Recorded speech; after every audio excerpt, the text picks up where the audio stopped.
I'm Archbishop Alan Wiggins, and I want to welcome you to Freedom Fridays.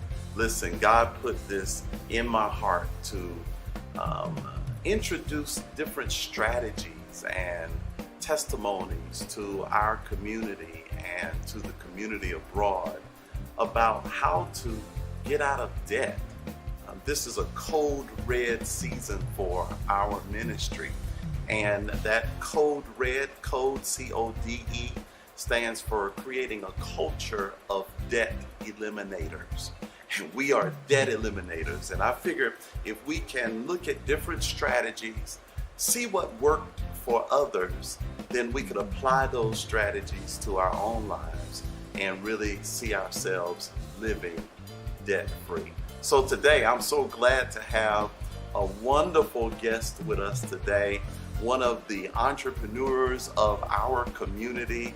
And this guy is just so multi-talented. And I say that because he travels in more than one genre. He has several streams of income. But the first stream I'll talk about is the one that's most tasty. He is the CEO of Ole's Hospitality Group, and we'll talk about it as he comes. So help me welcome today to Freedom Fridays, Carl Brown. Now, if you're there, go ahead and just start clapping. Give us some hearts, show us some love. Glad to have you, Carl, hanging out with us today on Freedom Friday. Are you glad to be here? I'm excited to be here, Bishop. That was the best introduction that I've ever had. So you're making me feel like I could walk on water right now. Well, all I know, Carl, your restaurant serves some of the best Caribbean cuisine. Am I correct to even call it Caribbean cuisine? Yes, you are. Yeah, we're like a fusion. We try to mix Caribbean with the soul. All I know, it's like soul for my heart and for my stomach. And if you are ever in Orlando, you got to go by and check out Ole's restaurant. Now, I was in your restaurant and just kind of talking to you and getting to know you better. And we just started understanding your background, not just an entrepreneur for developing a restaurant, but you did some things in the general marketplace that I thought was very intriguing. You mind sharing that with us today? Sure. I started out actually as a stockbroker, analyzing companies, making investment decisions for clients and stuff like that. And, that kind of helped me how I operate my business now. Because, when I used to analyze companies and wanted to know what successful companies were doing, I then copied their model and then implemented it into our business. So that's a principle right there. Now, we hadn't even gotten into the principles. If it's not broke, Right, don't fix exactly, it. You can just rob and duplicate. Right. So, man, stockbroker, yep, and chef, stockbroker, and business. I mean, I'm trying to understand oxtails and stocks. Right. It helps me become creative because when you're doing stocks, you have to have a creative mind. So I took that creative mind as far as stocks and picking companies and analyzing it and then recipeing out oxtails and jerk chicken and barbecue chicken and barbecue ribs. Oh my God, I'm getting hungry right now. Oh my God. That is absolutely wonderful. And so there is of course, tasty side of a business, but there's also the financial stewardship side. Correct. And so applying those principles you learned then helped you to really make sure you run a strong, solid business, even in culinary. Is that right? That is correct. And a lot of people have come to me for advice as far as how to operate a restaurant. And the misconception a lot of people have is, I have passed down recipes. My grandmother was an excellent cook. My mother was an excellent cook. But it takes much more than that to operate a business. You have to know like you said, the financial structure of a business. You have to know that, 100% of my money's coming in. I need to allocate 20% towards food. I need to allocate 15% towards labor. You have facilities. Facilities is your rent for your apartment, your your restaurant or your business. Yeah. So there's breakdowns and there's certain guidelines as far as where that 100% pot that you have, there's an allocation that so much should go into that pot. Now, obviously, if you have too much going into that pot, or coming out of that pot, then you're in a negative. Then you have to make adjustments. Then you have to know, okay, I need to cut back, or I need to figure out how to increase my sales, and you need to know how to develop a strategy for that. So that's overhead and Exactly. and profit. Is profit good for a business? Oh, you shouldn't be in business if you don't have a profit. I mean, that ultimately is the name of the game. I Right. mean, it's to generate a profit. And like you said, that is part of the financial well-being of any company. And you can't do anything without profit. You can't help your family. You can't help the community. You can't help your church. You can't help anybody Right. if you're in negative and if you're in a red. So I just want to understand this, and I know y'all are listening. I got to ask you this one Sure. more time. Is it okay to profit? It is great to profit. Even the Hey. Bible says you should profit. So. I love when I asked him that question, how he started smiling, you know. Yeah, Profit. right. So, Yeah, so profit's that's a good word. That's maybe a clue to us being able to rid ourselves of debt by increasing our income stream. Mhm. And so, Carl, I want to just take a moment now and talk about some of your strategies or principles to success. I'm sure that there has been some guiding principles that has led to your success. And I would love for you to share some of those with us. Sure. My first principle, and to me, it's the most important principle, is faith. Faith? Yeah, it has to be faith because. No, you're just saying that because I'm a preacher. No, because. Because you're in the church. No, because, fortunately, I've been blessed throughout my career, but my very first job I was in the Navy.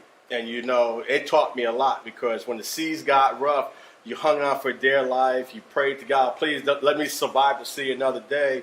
And then the next day, the water was so smooth that you forgot the day before the storm that you went through. So you have to have faith that no matter what you're doing, that when the tough times hit you, you have to have a foundation to get you through it, knowing that tomorrow could be sunny, just like the weather. One day it's stormy, we go through hurricanes, we go through tornadoes, and it's really, really bad. Right. But then if you hang on, you're going to have the sunny days, the good days. And so that's where your faith comes in, just believing that this is meant for you, that God has me here for a purpose. And then you have to search to find what is your purpose. Because my purpose and your purpose is two different purposes. So once I lock into my purpose, then I can become successful. And then it takes the faith in me to hang on to, just like the Bible, everybody in the Bible struggled. I don't know anybody in Right. that Bible that has ever gone through life that it's been a bed of roses. Right. So you're going to have trials and tribulations. So to me, when you build a house, it's got to have a solid foundation. You cannot build a house on sand. Right. So what is your foundation? And hopefully it comes from your faith in knowing that there's a higher purpose, that God's out there to support you, and that God says He'll bless you with these things, but you got to work for it. It's just not going to be given to you. So your faith sustains you. Oh, it definitely does, without a doubt. And if you are an entrepreneur, if you are endeavoring to pay your debts off, if you're looking to increase your income, sometimes it's going to be a little rocky, it's going to be a little challenging, and establishing that discipline, but holding on to your faith is critical. What? Give me another principle. I love the faith factor. Okay. Okay. And then another one is personal development. And the key with personal development is you have to become like a sponge. Like when there's water there and you take a sponge and it soaks everything up, and you could read. It's amazing the amount of knowledge you can get by reading magazines, reading financial literature and stuff like that, and even just talking to people. Find out who's been successful, who's been struggling, and they got out of debt. That's a perfect person to go to talk, because they've been there. They know how to do it. So it's like, and then just copy what they do. Nothing is ever rigid or is basically original. People have taken proven concepts and then tweaked it. Right. Just like, for example, one of the reasons that we've been so successful with our recipes is no recipe that I have is actually I did it from scratch. I've taken somebody else's recipe that's very good, Right. and then I just created it in my way to even make it Bam, better. just Exactly add a little right. something to Yeah. it. I'm with Right. you. Exactly. Well, personal development, I think is real interesting because just last week or one of our previous recordings, Brandy Felton, B. Michelle, y'all remember that concept, that brand? Brandy talked about always being willing to learn. You're always a scholar. You're continuing to learn. And to hear you come back and echo her Right. saying the personal development is so key. Mm-hmm. All of us, I guess, can be improved. All of us. I mean, when I look in the mirror every day, I'm like, man, you need some improvement. Right. I've taken improvement from kids. I mean, it's you have no idea. These kids now, they're so advanced that they're saying things. It's like, wow, that makes sense. Why don't I try that? So, Wow. yeah. Personal development. Exactly. Personal And development. faith. Mm-hmm. You have one or two more. Yeah. Oh, and then along with the personal along with the personal development and the faith, it's got to be your attitude. Attitude. Oh yeah, because if I surround myself Oh, around a bunch of negative people, Oh my God! Now you're not. I'm not gonna going come- anywhere. I mean, this has something to do with getting out of debt. It has a lot to do with getting out of debt. prosperity. Exactly. Attitude. Yeah, because if I surround myself with people that's in debt, where am I going to go? Well, Jim Rome says that you're the sum total of, you're the average of the sum total of the 5 people you hang around Exactly. most. Mhm. So I guess you're exactly right on that. Mhm. Wow, that's powerful. Anything else? Um. I thought I read something about honesty. Oh. And I was trying yes. to understand. Yeah. that. Now that's the key, and this is the thing, and I'll tell you about honesty. And it's not just a matter of me being honest to you or honest to everybody that I'm around, but being honest to yourself. Because if you can lie to yourself too, you can say, "Oh, I'm fine. I'm not in debt," and you're drowning. So if you don't say to yourself, "Man, you know what? I'm really drowning. Let me go out and seek help. Let me go out and seek guidance." Wow. So honesty has to start with you first before you can be honest to others. Wow. Well, let me just say, Carl, when I sat at the table in your restaurant and we started talking about these principles, Mhm. and you even mentioned respect, and of course I thought about Aretha Franklin and RESPECT. I was like, man, I wanted to have you come on and just kind of talk to people and share principles, because sometimes I think we are looking for, if you just invest here, if you invest there, you're going to automatically be successful, when it's really about attitude, it's about respect, it's about honesty, it's about personal development. That kind of carries you to success. Now, last thing I want to talk about is this, Carl. What touched me and what moved me is your heart for generations to come. And you started sharing with me how imperative it is not just to be an entrepreneur. You were saying that in your heart you wanted to create something else. Right. And so I just kind of want you to talk about these entrepreneurs that you wanted to share a skill that was taught to you. Yeah, exactly. And I'm glad you phrased that, and that is key. That was taught to me, because everybody, to get to a certain level of success, somebody had to teach you. You just didn't get there. Right. You just didn't get there on your own. I mean, for example, President Obama, which, you know, I never thought I'd see a black president in my lifetime. He just didn't get there by himself. He Right. had to have people to teach him. Right. So I took that same approach and said, you know what? I want to teach the next generation to be successful, because we need young kids to be successful as they grow. And then it's like, what age group or where should we start at? So I sat down and I had conversations with some other successful people, because without having conversations with other successful people, you can't get anywhere. Right. So, and right. I'd like to share, like you said, you're one of the people that I spoke to, and then we said, okay, you know what?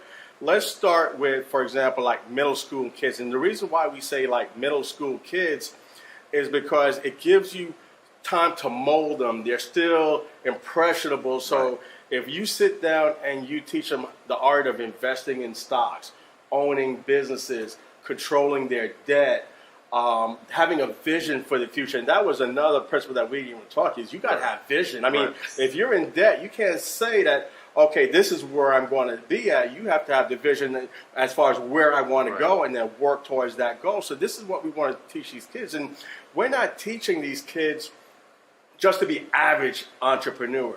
We're teaching them to be high-powered. When they get out of school at 18... You're talking about high-powered entrepreneurs? I'm talking about high-powered entrepreneurs. You're talking about entrepreneurship on steroids? Exactly. Okay. That involves profit? And I'm not a little profit, a lot of profit, big profit. So we're talking about changing generations. We're talking changing generations, breaking the cycle. Skill. Exactly. Okay. Right, that's what we're talking about, breaking cycles. And the big buzzword that people want to use right now is closing the wealth gap. So that is what we're trying to do, is to close the wealth gap with our kids right now. That when our kids graduate, or when they're 18 years old out of this program, yes, they literally can go on Wall Street. They could go work for Jeff Bezos or any of these billionaires. Right. They don't have anything over these kids that we're going to produce. Wow. So I love the fact that you are creating a culture of what I call debt eliminators, mm-hmm. but you're creating a culture of minds and hearts that will prosper mm-hmm. and change generations. Correct. Break the cycle of poverty. Mm-hmm. Man, I just want to say, Carl, man, I'm real proud of you. I'm glad to know you. I thank you for sharing some of your principles today. I want to encourage you all to go check out Carl, check out the menu, but then take time and sit down with him. I mean, he's one of those owners that'll come over to the table and just share a couple things with you, and just be on the lookout for this new program that we'll be launching to really, really impart into the lives of generations to come. Anything else you want to share before we close this segment? Sure. Debt reduction is really important, because debt reduction, to me, when you say debt, I'm thinking of somebody drowning. I mean, debt is water, and you could be either above water or you could be underwater. So if you're underwater, you're not going to go anywhere. But once you get above water, which is what the goal of this whole process is, then you have to not just be above water. You have to go higher than that. You want to go from the water to the sky. And I'm going to say this about you, Bishop, and one of the reasons why I admire you, because for years, and this is why it takes vision, when you used to go past Columbia and John Young, it was a desert. So it had to take some kind of vision to now have a Walmart, to have an AutoZone, to have a 7-Eleven. And that's what we need to start thinking. We just don't need to think as far as like just being survived. You don't want to just survive. Right. You want to thrive. So, and everybody has a talent. All you have to do is find out what your talent is. And what am I good at? What am I passionate? Because a lot of things that people don't realize, to be successful is not easy. There are a lot of times when my staff is gone at 1 a.m., 2 a.m., I'm still working alone to make sure that the next day is perfect, or make sure the next catering that we do, or the next concession operation that we have, that everything is seamless, that at the end of the day, the end person that is experiencing it says it's amazing. That just doesn't happen. That takes dedication. And like your principles you were saying, it's important. You can't be successful with just one principle. You have to learn how to balance the different principles. They're like pillars. Right. When you're building a house or any structure, it's not just one principle and one pillar, because then obviously you're going to collapse. So you got to learn how to be balanced into each one to really be successful. But I really commend you on what you're doing. I think debt reduction, because people can sleep at night. You can't sleep if you're underwater. How am I going to pay this bill, or what's going to happen? I mean, and you need to learn how to try to maybe have like a different income stream, because you use that terminology a lot. It's internet. God bless internet, because now you can sit at home. If you're creative, you can go on Fiverr or whatever and produce income to help you get out of debt. So you just don't have to have like one steady job to say, how am I going to balance? I'm not making enough money. Now you got to get creative. What can I do to generate money to help me get out of debt and then be successful? So, Carl, let me just say, I want to say thank you again, because your heart, your passion, I sense it, and I know the people that's listening sense it. And that's what we want to pour into generations to come. And so I want to encourage you all to go back and listen to this over and over, just to give you the mental strength that you need to create that positive attitude. And along the way, you'll start to pick up not only principles, but particular disciplines that are necessary to help you eliminate debt, but also produce prosperity. God bless you. Thank you so much for tuning in to this Freedom Friday presentation. We look forward to seeing you next Friday. We've got a whole lot of great professionals, entrepreneurs, and money coaches that are coming just to help us move to the next level.